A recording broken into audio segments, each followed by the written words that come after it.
Hello and welcome. After waiting for so long, she's finally here. Anjo will soon be released to global.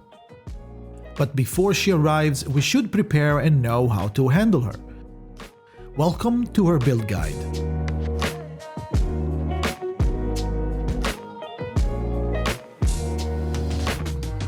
Anjo is the third limited character of the game. She's a very special unit, excelling in multiple roles from inflicting debuff to follow-ups, doing damage without effort and contributing tremendously to the fight. Let's start with her Insight.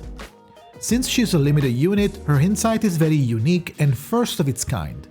Insight 1 introduces the main mechanic of Anjo, the contracts. When entering battle, you will be prompted with a contract choice.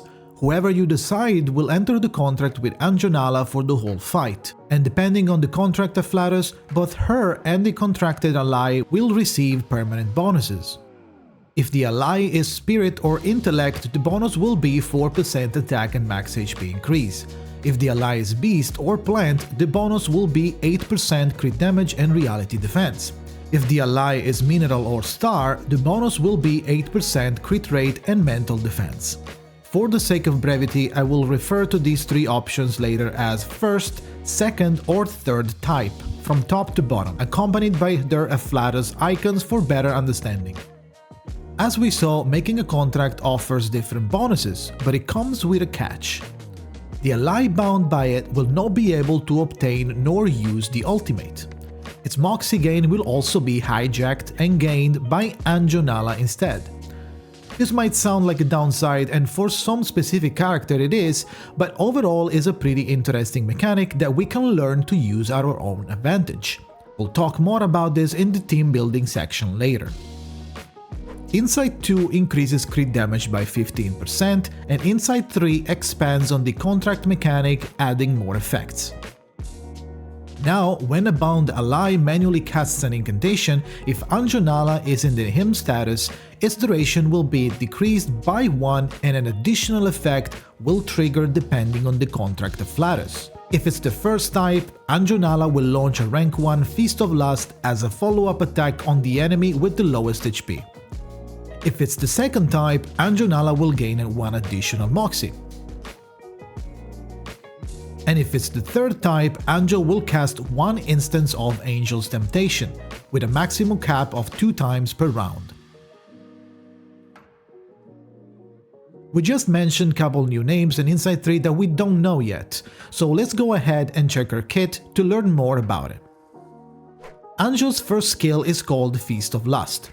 It's a one-target attack dealing 180 to 450% mental damage and inflicts 2 rounds of titillation on hit. Also, if Anjo is in the him status, it will decrease its duration by 1. This attack also deals 40 to 100% more damage for every different type of negative status on the target.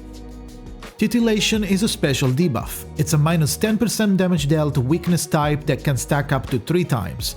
Once at 3 stacks, Titillated will become Captivated, a special stun that makes the enemy unable to act and decreases their attack by 10% while increasing Anjo's by the same amount. Her second skill is a channel.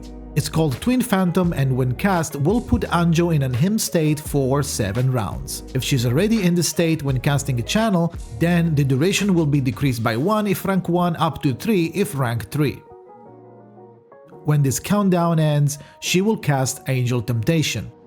It is a very powerful mass attack that inflicts Titillated on all enemies and deals 100% mental damage. This usually happens when the attack is cast as a result of the Type 3 contract. If it's cast at the end of the him channel, however, it will immediately inflict Captivated and deal additional 250% mental damage. Last but not least, her ultimate. It's called Interwoven Dreams and it's a self-channel. Her and her contracted ally will enter a channel for 1 round. At the start of the next, the bound ally will lose 50% HP, then both ultimates will be cast. The first ultimate will be the ally, followed by Anjo that will first apply 2 random debuffs taken from the collection of debuff on all enemies, then execute the ultimate. The attack itself is a mass attack dealing 500% mental damage and will deal 60% more for each different type of negative status on all enemies. Anjo collection of debuff has 7 total options: Blind, Nasty Wound, Misaim, Weakness, Anxiety, Confusion, Fracture, and Blind. But remember that 2 random ones will be applied, so there's no telling which enemy will get what. It's also important to mention that Anjo and the Bound Ally will not be able to act once they enter the channel state, so time the ultimate correctly to avoid losing APs. Now that we know how she works, let's go ahead and check how powerful she becomes with her Portrays. P1 increases the max number of follow-up for Type 3 contract from 2 to 3. Angel Temptations damage will also increase to 250%. P2 increases Angel Temptation damage to 375 when cast at the end of the channeling, and Captivated attack decrease will become 15%. P3 increases the ultimate damage to 600% and the additional damage dealt per negative status is increased to 100%. Also, the additional Moxie gain by Type 2 contract is increased to 2. P4 is an overall increase in the Insight 1 contract bonuses and decreases the stacks that Titillating needs to transform by 1. P5 increases the number of negative statuses inflicted by the ultimate to 4, with the additional damage per negative status increased to 140%. If you're looking for the most powerful ones, definitely P1, P2 and P3 are going to be the best choice. Let's now move on to her resonance and frequency. Anjo is a special character, however, she will be dealing damage very often, so her best option is once again the crit-oriented resonance.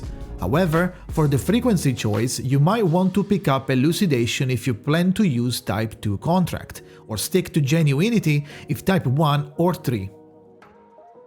Unlocking them both and switching depending on what you plan to do is also a good option, so keep that in mind. For the Psychube option, obviously you can just use her dedicated one, Transcendent Love, available for free from the event shop. If you're looking for a more follow-up attack-oriented one, however, you could use the Getian Psychube, same old story, available in the Psychube shop. Finally, let's now talk about our team options. Anjo being a limited unit with a special kit makes her very versatile. You could even say that she's made with the purpose of working with any Afflatus. That said, depending on the contract type you're planning to do, certain characters will be more suited. For example, if you're planning to do the Type 1 contract, you might want to consider allies that are able to apply debuffs and further increase their follow-up attack damage, or those who benefit from follow-ups, like 6, Isolde, Mercuria, Lucy or 37. If you're going for Type 2, you want units that have a fast Moxie generation, so that you can rush her ultimate as soon as possible. For example, like Argus and Lopera. If you're going for Type 3, you can keep the same criteria of Type 1 with an emphasis on certain units like 37 or Euphoria Lilia when doing certain team strategies. There are a couple of very cool team options that you could consider if you have or plan to get the characters needed.